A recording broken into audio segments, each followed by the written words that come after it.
নমস্কার, আশা করি সবাই খুব ভালো আছেন। মনের কোণে নতুন একটা ব্লগে আপনাদের অনেক অনেক স্বাগত।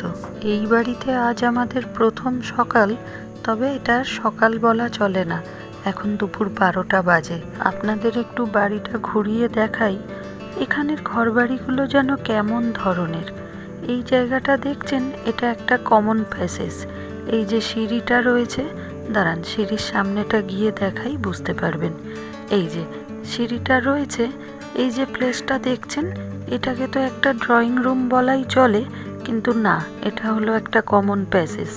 এই যে এদিকে একটা ফ্ল্যাট রয়েছে, আর রয়েছে এই দিকে দুটো ফ্ল্যাট।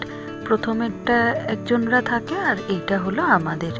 জায়গাটা খুবই ছোট, তবে বাড়িতে তো কেউই থাকে না, সেই হিসাবে বাড়িটা ঠিকই রয়েছে। এই যে মেন গেট দিয়ে ঢুকেই রয়েছে একটা রুম, আর এখানটা রয়েছে ফ্রিজটা, আর এই যে সোজা দরজাটা দেখতে পাচ্ছেন, এটা হলো বাথরুম। এর পাশেই রয়েছে একদম ছোট্ট একটা কিচেন, আর কিচেনের পাশেই রয়েছে একটা বড় বেডরুম। কাল সারা রাত জেগে সবাই মিলে গল্প করেছি, তাই আজকে ঘুম থেকে উঠতেও দেরি হয়ে গেছে। চলুন আমাদের বাড়ির সব থেকে ছোট্ট সদস্যটার সাথে আপনাদের পরিচয় করাই। ও শ্রীবাংশ। ওকে আপনারা আমার আগের ভিডিওতেও দেখেছেন, তবে সেই সময় ও খুব ছোটই ছিল। এখন ওর 1 বছরের ওপর বয়স হয়ে গেছে, কিন্তু বয়স অনুযায়ী বাচ্চাটা ভীষণ পাকা, জানেন তো। দেখছেন কেমন হাত দেখাচ্ছে, বললাম বলে আবার লজ্জাও পেয়ে গেল। এই যে ওকে খাইয়ে দাইয়ে এই ঘরে নিয়ে চলে এসেছি। জুঁইয়ের মেয়েটাও রয়েছে, ওর সাথে বেশ ভালোই খেলছে, আর ছোটুও রয়েছে। আর বাপিকে বসিয়েছি ওদেরকে পাহারা দেওয়ার জন্য, আর আমরা যাই দুপুরের রান্নার জন্য। দেখছেন, দেখে তো বুঝতেই পেরেছেন নিশ্চয়ই যে আজকে কি মেনু রয়েছে আমাদের। হ্যাঁ, আজকে বিরিয়ানি হচ্ছে, তবে এখন আর দুপুর বলা চলে না, এখন বিকেল হয়ে গেছে। কালকে প্রথম দিন সবাইকে দেখে আনন্দে আমরা সারা রাত জেগে গল্প করেছি। ছোটু ঘুমিয়ে পড়েছিল, তাই ও সকালবেলায় গিয়ে বাজারও করে এনেছে, কিন্তু আমরাই তো উঠতে দেরি করেছি, রান্নাটা করব কিভাবে। এখন বিকেল 5:30টার মতো বেজে গেছে। এই দেখুন, নিবেদিতা সবে স্নান করে এলো। এদিকে বাপি আর মা মিলে এই জায়গাটা একটু খালি করছে খেতে বসার জন্য। এদিকে উনি বসে স্যালাড কাটছেন, আর জুঁই গেছে স্নান করতে। স্নান করে আসলে তারপর খাওয়া হবে। এখন বাজে রাত্রির 1:30। কাল সকালে গ্রামের বাড়ি যেতে হবে, কারণ কালকেই বাবার কাজ রয়েছে। তাই মা এসে একচোট বকাবকি করে নিল আমাদের, আমরা কেউ ঘুমাচ্ছি না বলে। এদিকে আমাদের তো সবে গল্পের আসর শুরু হয়েছে। অক্ষয়ও চলে এসেছে আজকে।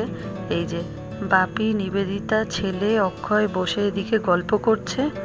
ছোটু ঘুমিয়ে পড়েছে, কিন্তু জুঁইয়ের মেয়েটা আমাদের হাসাহাসি শুনে কিছুতেই ঘুমাতে চাইছিল না, তাই জুঁই জোর করে ওকে ধরেছে ঘুম পাড়ানোর জন্য।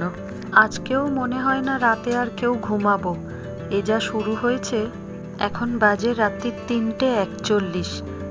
এখনো পর্যন্ত আমাদের গল্পের আসর জমে রয়েছে। এই ভোর রাত্রিরে উঠে বাপির মনে পড়েছে যে ও কালকে কোন জামা কাপড় পরে যাবে, সেইটা নিয়েই সারা ঘর তোলপাড় করে দিচ্ছে খুঁজে।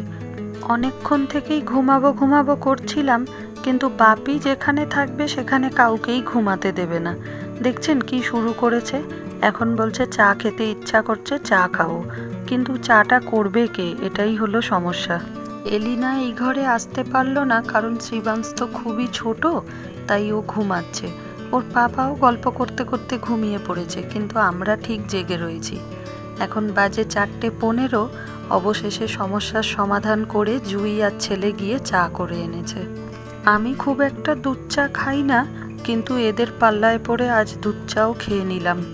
আজকের রাতটা নিয়ে 2 রাত্রির জেগে কাটালাম, তবে এই জায়গার মধ্যে একটা আনন্দ অন্যরকম। মাঝে মধ্যেই মনে পড়ে যাচ্ছে 5 দিনের মধ্যে 2 দিন তো শেষই হয়ে গেল। এটা ভেবেই আর কেউই ঘুমাতে চাইছি না।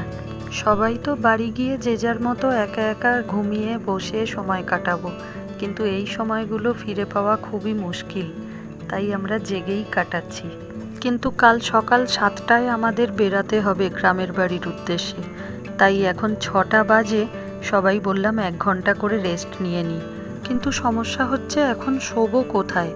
আসলে এতক্ষণ ধরে যারা ঘুমাচ্ছিল তারা তো যে যার মতো শুয়ে রয়েছে, এখন আমাদের আর শোয়ার জায়গা নেই, তাই ওইভাবেই একটু অ্যাডজাস্ট করে নিই। জুইকে, ছেলেকে আর নিবেদিতাকে খাটের ওপর পাঠালাম, আর আমি দেখুন না শোবো কোথায়। অক্ষয় তো এখানে পা রেখে ঘুমাচ্ছে। যাই হোক, ওর পায়ের ওপরেই মাথা রেখে শুয়ে পড়ি, 1 ঘন্টা পরে আবার উঠতে হবে। চলুন ভিডিওটা তাহলে আজ এখানেই শেষ করি। ভিডিওটা ভালো লাগলে একটা লাইক করবেন, কিছু ভুল ত্রুটি থাকলে অবশ্যই কমেন্টে জানাবেন।